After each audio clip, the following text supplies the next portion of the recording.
Hi everyone, welcome to Learn Easily channel. Williams Blake, The Sick Rose poem Kannada summary for you. ಈ ವಿಡಿಯೋದಲ್ಲಿ Williams ಬ್ಲೇಕ್ ರವರ the sick rose ಪದ್ಯದ ಕನ್ನಡ ಸರಳ ಸಾರಾಂಶವನ್ನು ತಿಳಿಸ್ಕೊಡ್ಲಿದ್ದೇನೆ.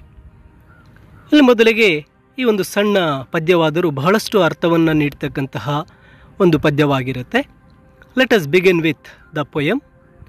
ಓ rose, thou art sick, the invisible worm that flies in the night in the howling storm has found out thy bed of crimson joy, and his dark secret love does thy life destroy.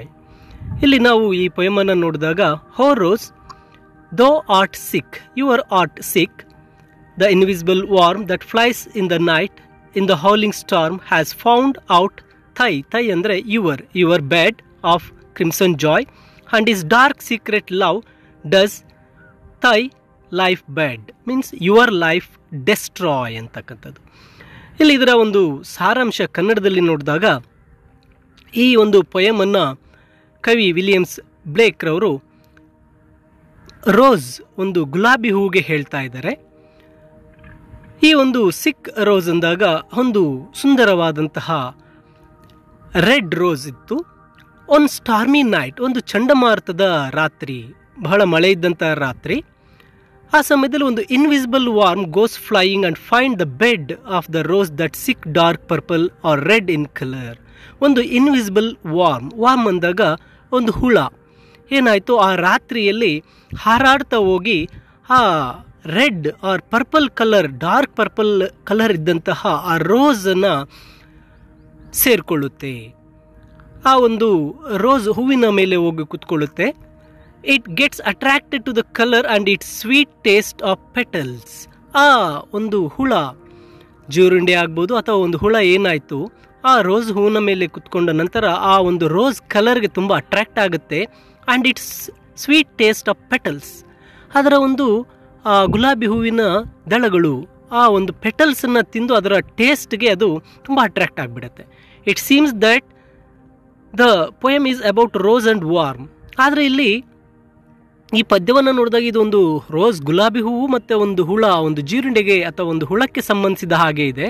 But ಈ ಒಂದು simple ಡಿಸ್ಕ್ರಿಪ್ಷನನ್ನು ನೋಡಿದಾಗ ಒಂದು natural event, ಇದು ಪ್ರಕೃತಿಯಲ್ಲಿ ನಡೀತಕ್ಕಂಥ ಒಂದು ಘಟನೆ. ಎಲ್ಲ ಹೂಗಳ ಮೇಲೆ ಹುಳ ಹೋಗುತ್ತೆ, ಕುತ್ಕೊಳ್ಳುತ್ತೆ, ಅದನ್ನು ತಿಂದು ನಾಶ ಮಾಡುತ್ತೆ.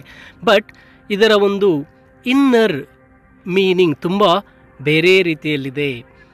ಇದು ಒಂದು ಸಿಂಪಲ್ಲಾಗಿ ಕಾಣಿಸಿದ್ರೂ ಕೂಡ ಇದರಲ್ಲಿ ಬರ್ತಕ್ಕಂತಹ ಒಂದು ಸಿಂಬಾಲಿಕ್ ಮೀನಿಂಗ್ ಅಥವಾ ಅದರ ಒಂದು ಥೀಮ್ ಏನಾಗುತ್ತೆ, ಈ ಒಂದು ಪದ್ಯವನ್ನು ಓದುಗರನ್ನು ಆಕರ್ಷಿತರನ್ನಾಗಿ ಮಾಡುತ್ತೆ. ಏಕಪ್ಪ ಅಂದರೆ ಇಲ್ಲಿ ರೋಸ್ ಅಂತಕ್ಕಂಥದ್ದು ಒಂದು ಸೌಂದರ್ಯ, ಒಂದು ಸುಂದರ ಅಥವಾ ಒಂದು ಪ್ರೀತಿಯ ಸಂಕೇತವಾಗಿರುತ್ತೆ. ಅಥವಾ ಅದೊಂದು ಶುದ್ಧವಾದ, ನಿರ್ಮಲವಾದ, ಸ್ವಚ್ಛಂದವಾದ ಅಥವಾ ಒಳ್ಳೆಯ ಒಂದು ಸಿಂಬಲ್ ಆಗಿದ್ದರೆ, ಇಲ್ಲಿ ಆ ಹುಳ ಅಂತಕ್ಕಂಥದ್ದು ದುಷ್ಟ, ಕೆಟ್ಟ, ಅರ್ಥ ಆಯ್ತಾ, ಈ ಒಂದು ಮೀನಿಂಗನ್ನು ನೀಡುತ್ತೆ. ಇಲ್ಲಿ ರೋಸ್ ಅಂದ ತಕ್ಷಣ it is may be a symbol of a lover or believed one, love, beauty, passion. ಇಲ್ಲಿ ಆ ಸಿಂಬಲ್ ಗುಲಾಬಿ ಅಂತಕ್ಕಂಥ ಹೂವು ಒಬ್ಬ ಪ್ರೇಯಸಿಯಾಗಿರಬಹುದು, ನಂಬಿಕಸ್ಥರಾಗಿರಬಹುದು, ಅದೊಂದು ಸೌಂದರ್ಯ ಆಗಿರಬಹುದು.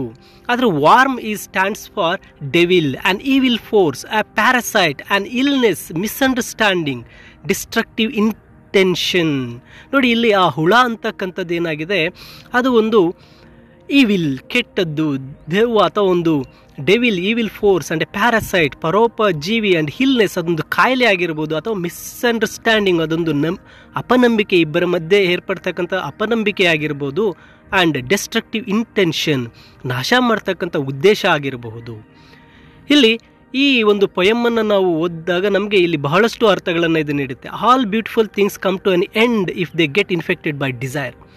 ಇಲ್ಲಿ ಎಲ್ಲ ಒಂದು ಸುಂದರ ವಸ್ತುಗಳು, ಅದು ಪ್ರೀತಿ, ಕರುಣೆ ಅಥವಾ ಒಳ್ಳೆತನ ಎಲ್ಲವೂ ಸಹ ಕೊನೆಗೊಳ್ಳುತ್ತೆ. ಯಾವಾಗಪ್ಪ ಅಂದರೆ ಅದಕ್ಕೆ ಏನಾದರೂ ಕೆಟ್ಟದ್ದು ಸೋಕಿದಾಗ ಅಥವಾ ಅತಿ ಆಸೆ, ಡಿಸೈರ್, ಆಸೆ ಅನ್ನೋದು ಮೂಡಿದಾಗ ಅವೆಲ್ಲವೂ ನಾಶವಾಗುತ್ತೆ. ಈ relationship may be in danger if misunderstanding creeps in to it. ಯಾವುದೇ ಸಂಬಂಧಗಳಲ್ಲಿ ಮಿಸ್ಅಂಡರ್ಸ್ಟ್ಯಾಂಡಿಂಗ್ ಅನ್ನೋದು ಸೇರಿದಾಗ ಅದು ನಾಶ ಆಗುತ್ತೆ ಅನ್ನೋದನ್ನು ಈ ಪೊಯಮ್ ತಿಳಿಸ್ಕೊಡುತ್ತೆ. Innocence may be becomes one's voice. Rose and war may be human figures. The poem may be lament of speaker who is lamenting over his lost lover, or he is watching his love withering away.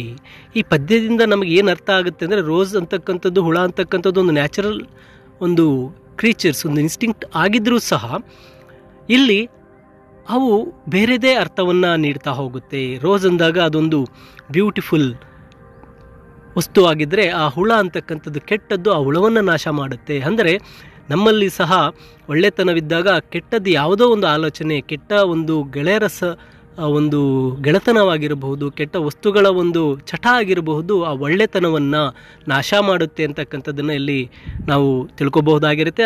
ಅದರ ಜೊತೆಗೆ ಈ ಒಂದು ಪದ್ಯವನ್ನು ಹೇಳಿರ್ತಕ್ಕಂಥ William ಬ್ಲೇಕ್ರವರು ಸಹ ಅವರ ಒಂದು ಕಳೆದು ಹೋದ ಪ್ರೀತಿಯ ಬಗ್ಗೆ ಅಥವಾ ತನ್ನ ಪ್ರೀತಿ ಬಾಡುತ್ತಿರುವ ಬಗ್ಗೆ, ನಾಶವಾಗುತ್ತಿರುವ ಬಗ್ಗೆ ಈ ಒಂದು ಪೊಯಮನ್ನು ಬರೆದಿರಬಹುದು ಅಂತಕ್ಕಂತಹ ಒಂದು ಅರ್ಥವನ್ನು ಸಹ ನಾವಿಲ್ಲಿ ಮಾಡ್ಕೋಬಹುದಾಗಿರುತ್ತೆ.